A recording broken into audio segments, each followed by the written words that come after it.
We're massively grateful to the Doddie Foundation for supporting this exciting Catalyst Award. It's a great example of how a relatively small and short grant has the potential to lead to significant changes in the MND field, with the capacity to identify new therapies that we hadn't really considered as being viable for this disease before. And this specific grant that's being run in my lab is a great example as well of how the foundation support early career researchers, so people like PhD students and postdocs, in order to establish themselves as MND researchers.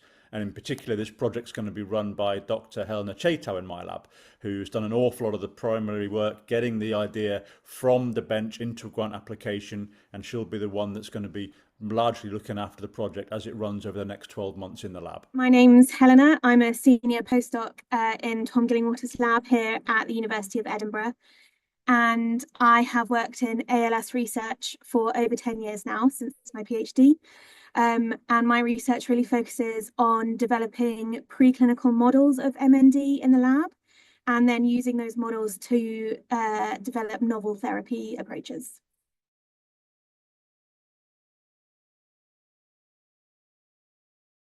This project is a relatively short in terms of research projects, 12-month project targeting a specific molecular pathway called the inflammasome.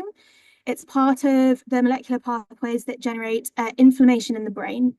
And it's a growing field of research in general neurodegenerative disorders. So it's being researched in other diseases like Alzheimer's disease. And we're hoping to target this molecular pathway in our MND models. So we think this inflammation pathway may be contributing to the progressive motor neuron cell death that you see in MND. And so by blocking this pathway, we hope to slow down the MND progression. So yeah, it's not targeting the cause of MND or the initial kind of start of the disease, but rather slowing down its path once it starts. So we show this inflammation pathway is activated in the brain in our MND models. And so we want to target blocking this pathway and see if we can delay the progression of disease.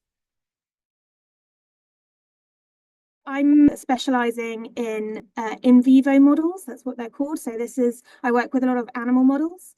I work with a whole pipeline of preclinical MND models, starting with much simpler models that can mimic motor neuron health, particularly in zebrafish. And then I work up to using mouse models as well.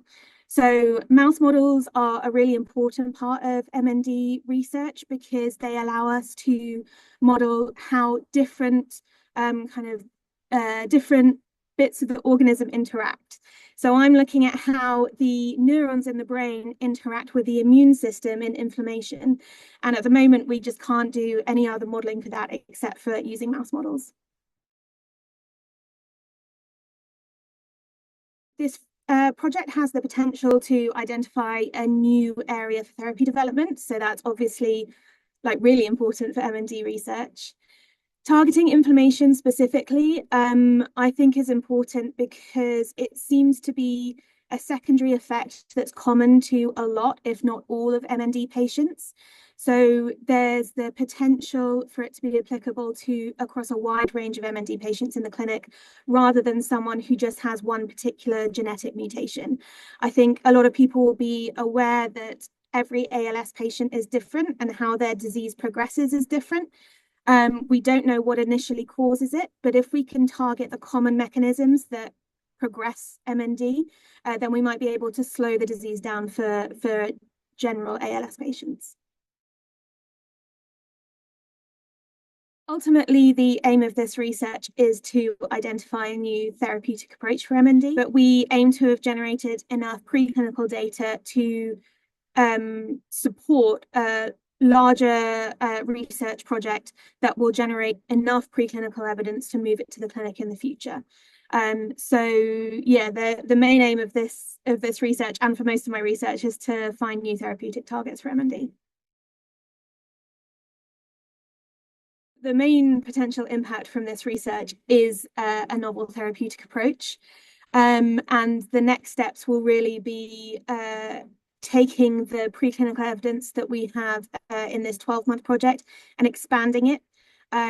We are only testing one drug in one model in this 12 months, and our past experience in translation of MND research from preclinical into clinical stage is that that's just not sufficient to get the correct answer, to know whether it's going to be helpful to MND patients.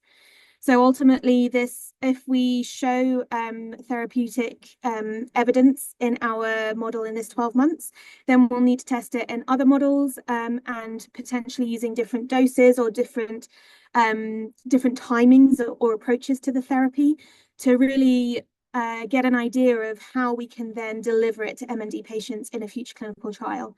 So the next steps would be expanding the preclinical evidence so that we can have the best chance of a positive clinical trial.